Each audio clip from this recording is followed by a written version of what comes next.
अस्सलाम वालेकुम students. Class 8th का साइंस जो है तो इसमें हमने कंबस्शन का टॉपिक कंबस्शन का चैप्टर कंप्लीट किया था। अब एक नया चैप्टर हम लेंगे T1 की ही सिलेबस में जो है उसका नाम है चैप्टर नंबर 16 है ये द सेल। तो इसमें आज हम इंट्रोडक्शन देंगे सेल के बारे में। अपने बचपन की क्लासेस से ही हम सुनते आ रहे हैं कि all living organisms are made up of cells. तो ये अब हमें पता है कि तमाम जानदार जो हैं वो सेल्स से बने हुए हैं। पहले हम लिखेंगे ये सेल क्या चीज़ है, क्या बता सकते हैं हम डेफिनेशन ऑफ सेल। उसके बाद इस पे हम बात करेंगे। हम आपको बताएंगे कि सेल को डिस्कवर किसने किया, कैसे किया, और थोड़ी सी जानकारी आपको सेल के बारे में देंगे। और ये चैप्टर है ही सेल के बारे में, तो जो छोटी क्लासेस हैं उनसे ज़्यादा आपके पास इंफॉर्मेशन होनी चाहिए सेल्स के बारे में। तो सबसे पहले डेफिनेशन लिखेंगे यहाँ पर हमने लिखा है cell is the basic structural and functional unit of life. जो एक सेल होती है ये बेसिक यानी कि बुनियादी, स्ट्रक्चरल यानी कि एक दो चीज़ें इसमें हैं, स्ट्रक्चरल एंड फंक्शनल यूनिट, जिसकी तरफ आपको ध्यान रखना होगा। स्ट्रक्चरल यूनिट क्या गो एंड फंक्शनल यूनिट क्या गो। तो स्ट्रक्चरल यूनिट मतलब कि एक ऑर्गेनिज्म की जो बॉडी है उसकी बॉडी का स्ट्रक्चर जो है वो इन्हीं सेल से बना हुआ होता है। जैसे एक दीवार ईंटों से बनती है, इसके डाक दीवार सेरो सत बनान तिथे अकिस जानदार सज बॉडी बनीम सेल्सन। सपोज अगर यहाँ पर एक दीवार है,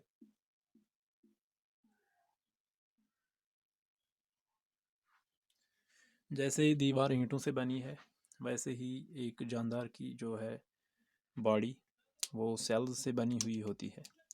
तो ये structural unit and functional unit, हर एक सेल जो है इंडिपेंडेंटली अपना अपना फंक्शन करता है। प्रेथ कह सेल पन पन फंक्शन कर इंडिपेंडेंटली, यानी कि बॉडी में यम त फंक्शनस गम काम बॉडी में गस जिंदा ऑर्गेनिज्मस एक जानदार की बॉडी में जो काम हो रहे हैं वो इंडिविजुअली सेल्यूलर लेवल पे होते हैं। तम गसन सेल हिंज लेवल पे, एक सेल की लेवल पे अलग अलग से वो फंक्शंस होते हैं।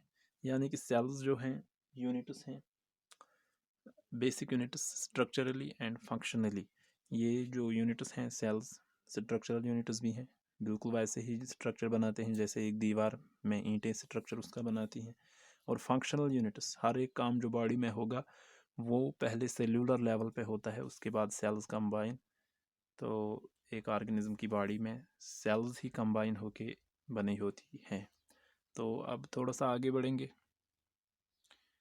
दुनिया में अगर हम देखेंगे तो बहुत से जानदार हैं ऐसे जो एक ही सेल के बने हुए हैं।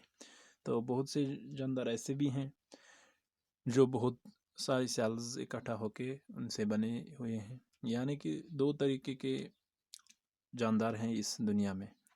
एक जो एक ही सेल के बने हुए हैं जिनको हम बोलेंगे unicellular. Unicellular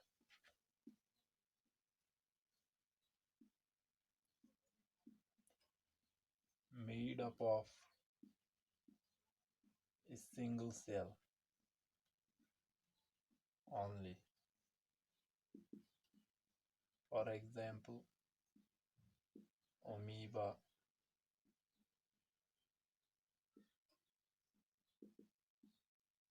paramecium, etc. Unicellular organisms जो हैं वो एक ही सेल के बने हुए होते हैं। फॉर एग्जांपल अमीबा, हमने जो पहला चैप्टर था साइंस का माइक्रो ऑर्गेनिजम्स, उसमें बहुत सारे ऐसे ऑर्गेनिजम्स देखे जो एक ही सेल के बने हुए होते हैं। फॉर एग्जांपल अमीबा, पैरामीशियम, तो इनको बोलते हैं unicellular. Uni means one, cellular means cell, यानी कि एक ही सेल के जो बने होंगे। इसी तरीके से ऐसे ऑर्गेनिजम्स जो बहुत सारी सेलों के बने हुए हैं उनके वो बोलते हैं हम multi cellular.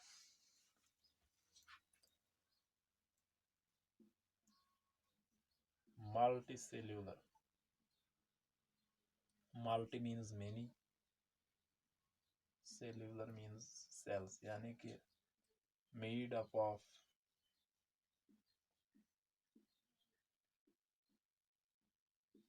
many cells।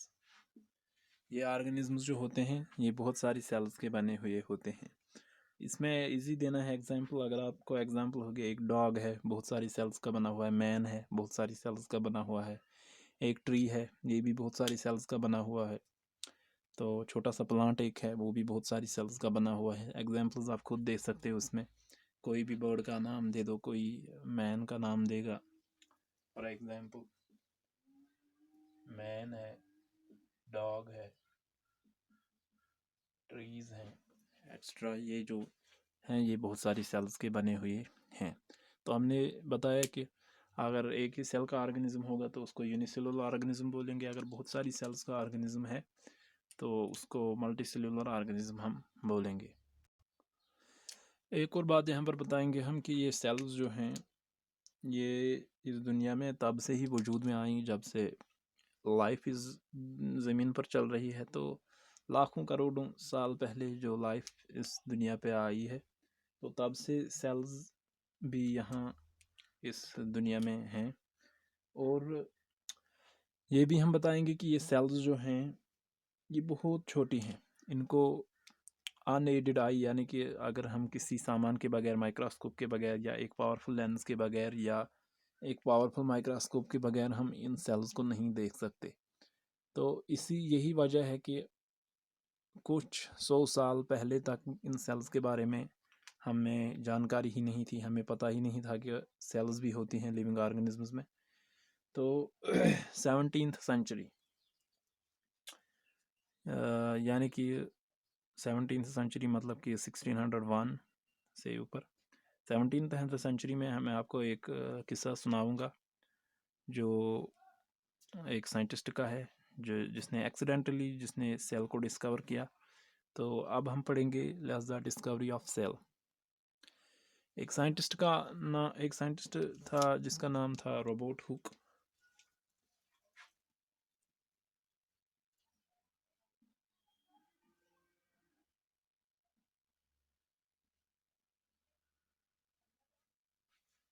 Sixteen 1665 में रॉबर्ट हुक था साइंटिस्ट। तो इंग्लैंड का रहने वाला था ये Robert Hooke. In 1665 accidentally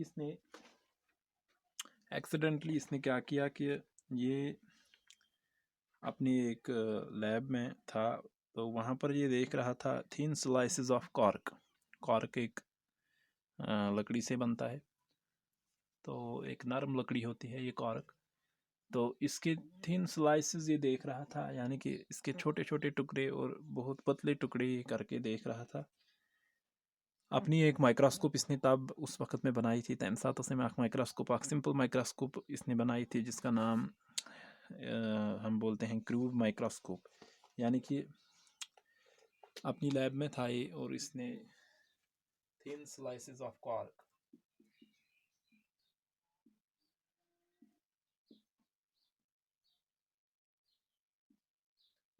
thin slices of cork under cube microscope।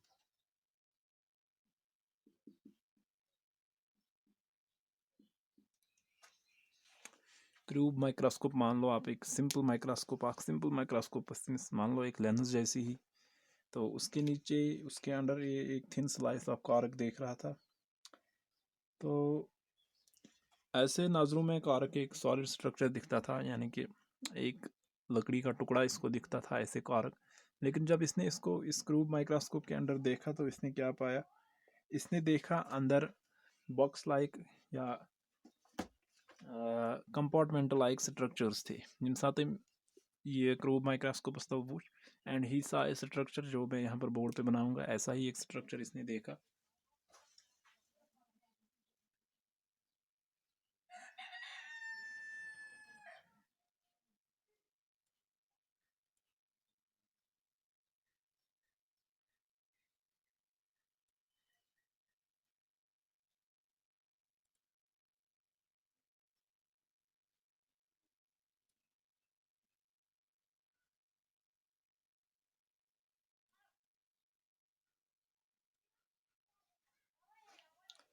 ऐसा एक स्ट्रक्चर इसने देखा। तो आम नज़रों में अगर इसने बिल्कुल किसी सामान के बगैर अगर ये देखते, इस कार कोई एक सॉलिड स्ट्रक्चर दिखता था, कार कुछ बात नहीं थे कड़ी हट टुकड़ा ही। लेकिन जब माइक्रोस्कोप के अंदर इसने देखा तो ये हैरान हो गया जब इसने ये टाइप का एक स्ट्रक्चर देखा जिसको हम कभी बोलते हैं honeycomb structure. Honeycomb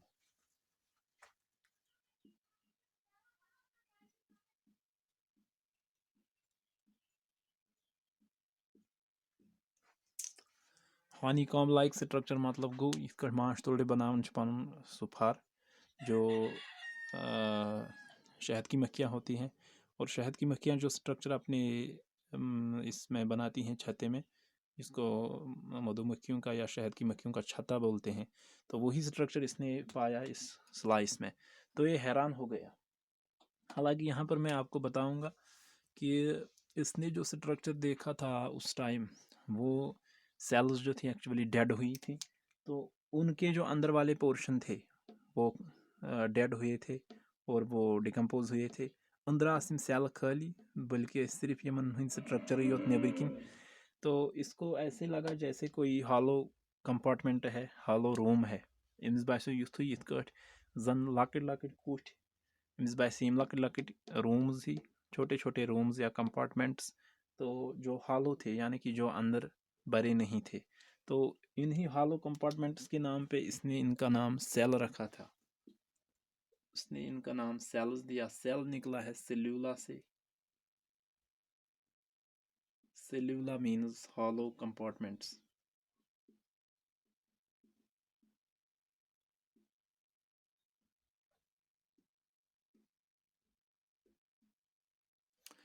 hollow compartments यानी कि मिस से अंदर यम खाली कुठी, तो एक हनीकॉम्ब लाइक स्ट्रक्चर मान लो आप, और इसने इनको हॉलो देखा, ये से अंदर खाली, तो इनके नाम पे इसने इनको रखा सेल्स, सेल्यूला वर्ड से डिराइव करके, तो हॉलो कंपार्टमेंट जिसका माने हैं इंग्लिश में।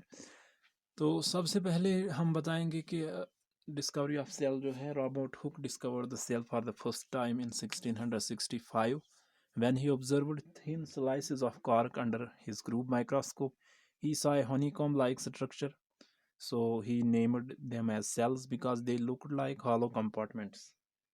जो रॉबर्ट हुक था, इसने अपनी लेबोरेटरी में अपने एक क्यूब माइक्रोस्कोप के नीचे एक छोटा सा टुकड़ा देखा, अपने कॉर्क के एक छोटा सा टुकड़ा लिया और इसको माइक्रोस्कोप के अंडर देखा। एक सिंपल माइक्रोस्कोप थी इसके पास जिसका नाम है cube microscope.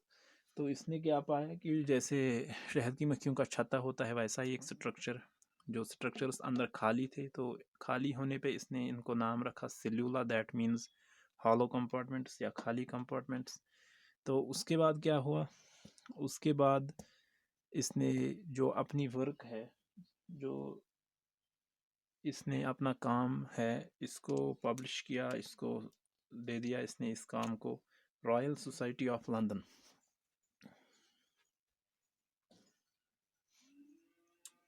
Royal society of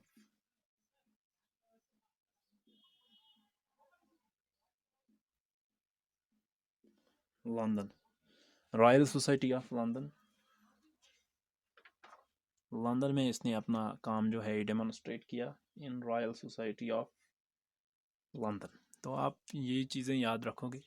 अगर आपको कोई बताता है हु डिस्कवर्ड सेल, आप बताओगे cell was discovered by Robert hook.